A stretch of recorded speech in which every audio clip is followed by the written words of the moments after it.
Are these just annoying one-off incidents or examples of everyday sexism?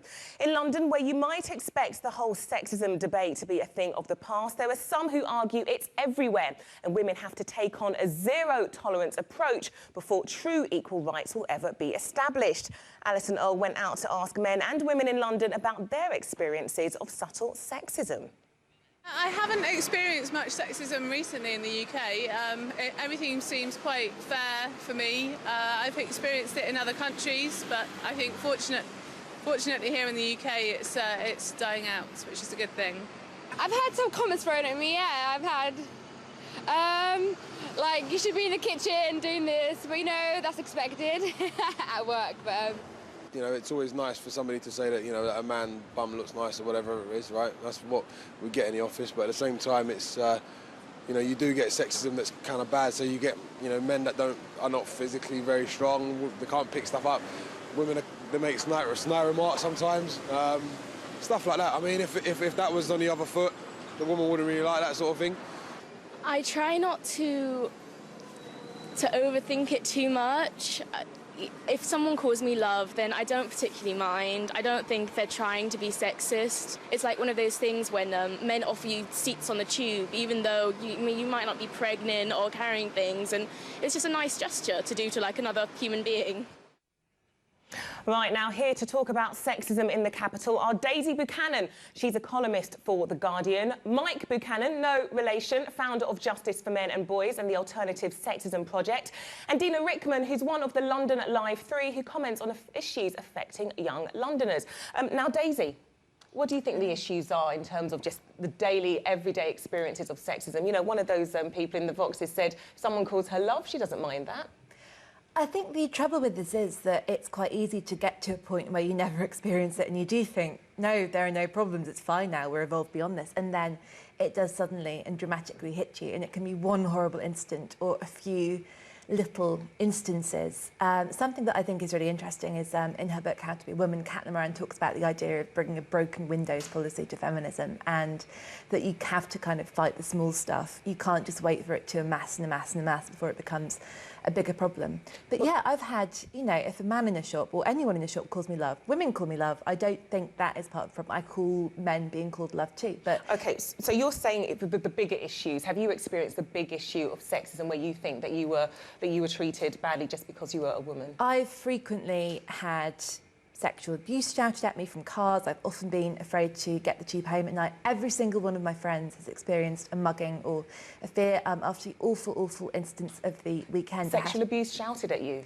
Yes.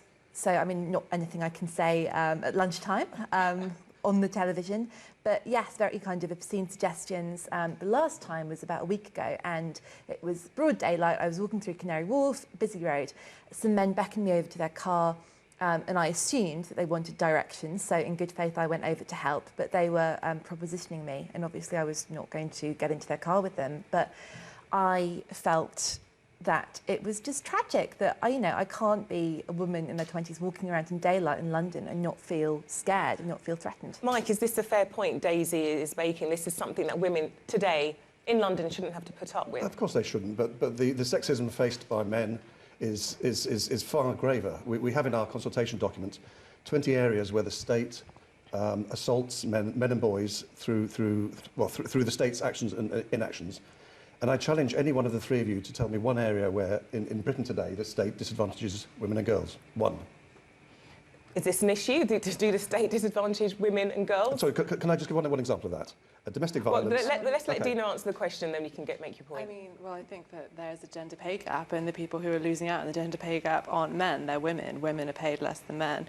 And that is something that starts not when we're in our early 20s, but after motherhood, which seems to me that there is a disadvantage to women, and there is sexism towards women. But I don't think that it's a competition to see who's the most wronged. I think that we live in a sexist society, and it disadvantages men and women because we're expected to conform and, you know, live in this world that's designed for men to basically go out to work and women to stay at home, and it begins to be difficult when we don't live that way. Absolutely, and Sean might agree that sexism hurts everyone.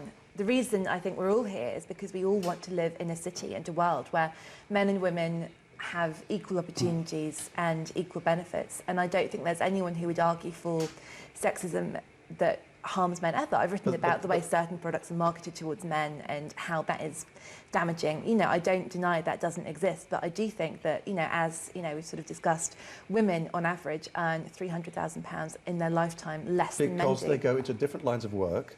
They don't go into lines of work which have a risk, a premium, if you like.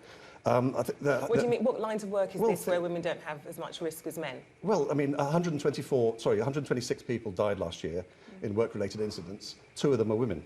Women do not go into those lines of work. And just to go back to the gender pay gap has been discredited decade after decade. It's all down to different lines of work. But if I can just have one example of everyday sexism, we know that about 40% of victims of domestic violence are men.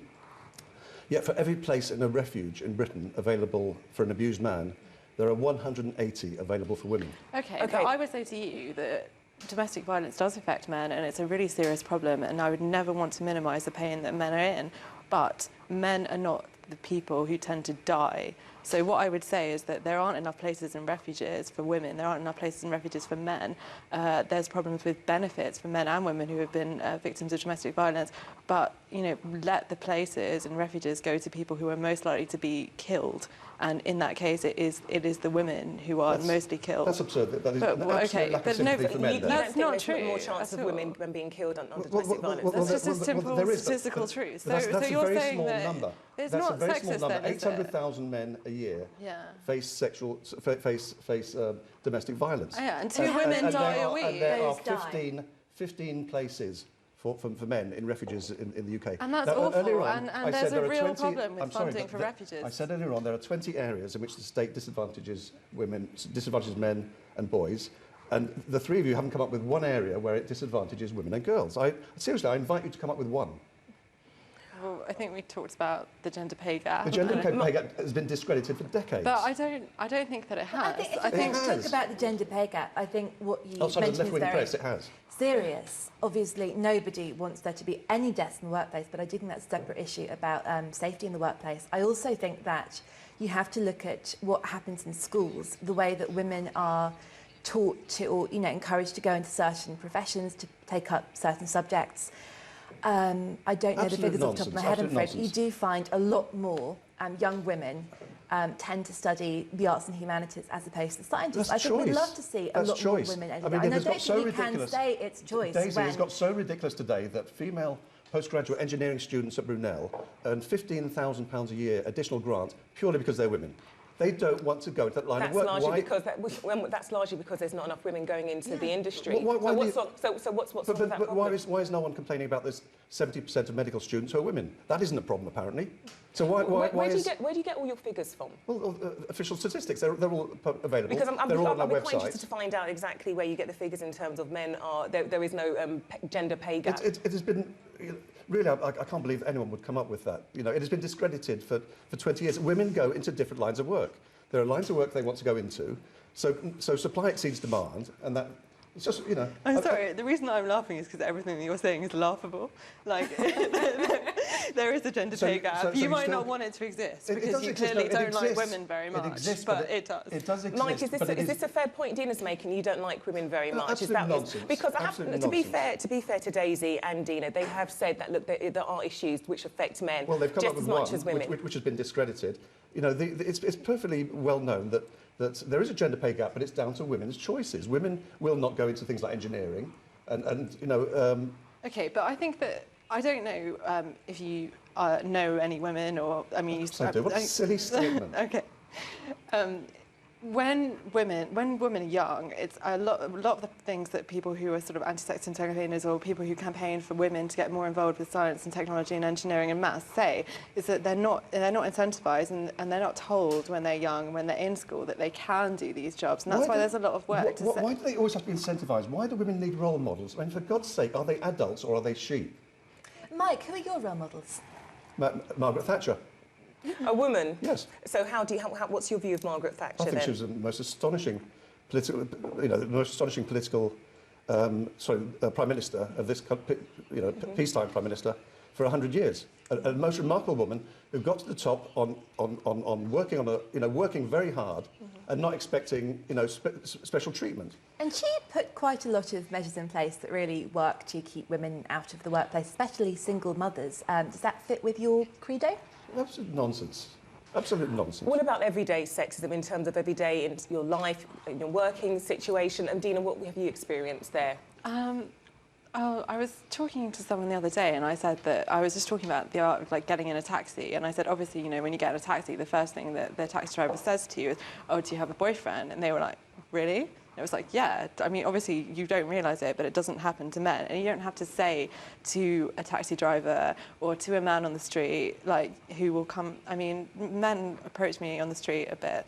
And you don't have to say to them, "Please go away, I have a boyfriend," because I mean that is kind of a bit. They sort of just expect you to be interested. That the only way you can get a man to leave you alone is to essentially say, "I am owned by another man." Yeah, Sorry. because he respects the other man more than your decision to say no to him. What's your feelings then on this sort of society approach to women and sexism? I think it's pathetic. I think it's turning. It's just a recipe for whiny women to whine, which is why we call the Everyday Sexism Project the Everyday Whining Project. You actually get stronger in life by meeting challenges. You don't get stronger by expecting the world mysteriously to stop, a few sexist men saying things to you. I really wish Mike was right. I really wish this is imaginary. I really wish that... It's low-level stuff. I don't think that it's low-level stuff, and I don't think that it's very respectful for you to minimise the experience of loads of women. I mean, there is a problem, just in terms of getting on the tube. The other day, I was getting off the tube and a man reached out and grabbed my breast. I mean, that is not something that should have to happen on tubes. That's inappropriate behaviour, and I shouldn't have to feel bad or sad for a day. OK, Dina, we've been polling this question all day, talking about everyday sexism. We want to know if you think society is becoming more or less sexist. Get voting, just going to londonlive.co.uk. Let's see how you've been voting so far. And those results are just coming in. OK, now here we go. Now, is society becoming more or less sexist? 42% of you say it's becoming more sexist, whereas 58% of you say it's becoming less, as a matter of fact. And also, just going to look at some messages that you've been sending in. We've got one Facebook message. Right, now, Martin Philp says, "I think people are more acutely aware of sexism. However, you still don't hear the media much, if anything, about male sexual discrimination takes place." So this is someone agreeing with you here. Mike, Daisy, what do you think about the issues concerning men and boys in regards to sexual discrimination?